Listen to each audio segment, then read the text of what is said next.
Hi everyone. Our Bible verse for today is all about Nehemiah. Yan. So, it's all about Nehemiah 9:6. You alone are the Lord. You made the heavens, even the highest heavens, and all their starry host, the earth and all that is on it, the seas and all that in them. You give life to everything, and multitudes of heaven worship you. So, ito pong verse na to is patungkol sa prayer po ng mga Israelita.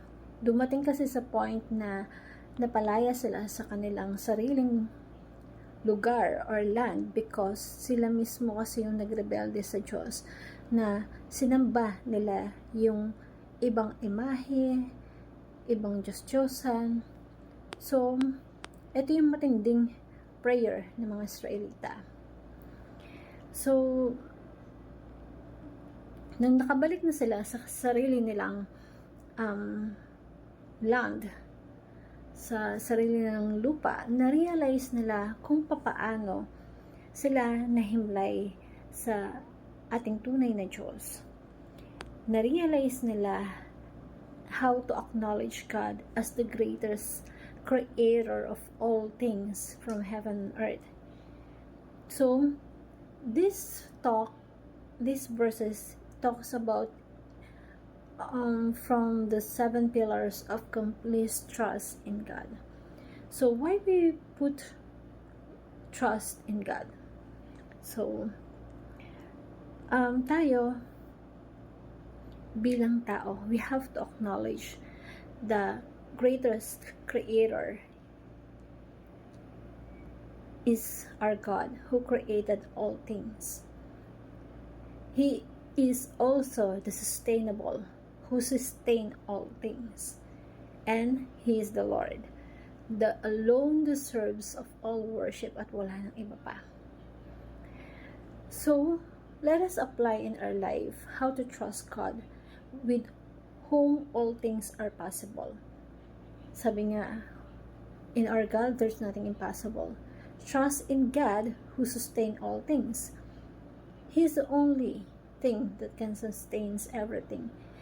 Tayo bilang tao, we don't have that ability to sustain everything, but only Him can. Trust God by worshiping Him.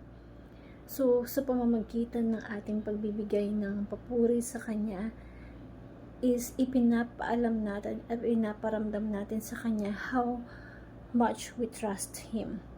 So, the question is, how does trusting in God power diminish our worries? Because even a simple thing, kahit sa pagtulog, you have to prove that you trust God, and that is serve as a worshiping Him. Yung simpleng pagtrust sa Kanya, na mawala yung worries and fear mo, that is the acknowledgement that you worship God, because there's nothing impossible to Him. So I wanted to share the simple prayer to you. Heavenly Father, Almighty Creator, I stand in awe of your boundless power and majesty. You formed heaven and earth, bringing forth life in abundance. You command. I trust in you, mighty hands, knowing that you sustain all things and hold the universe together.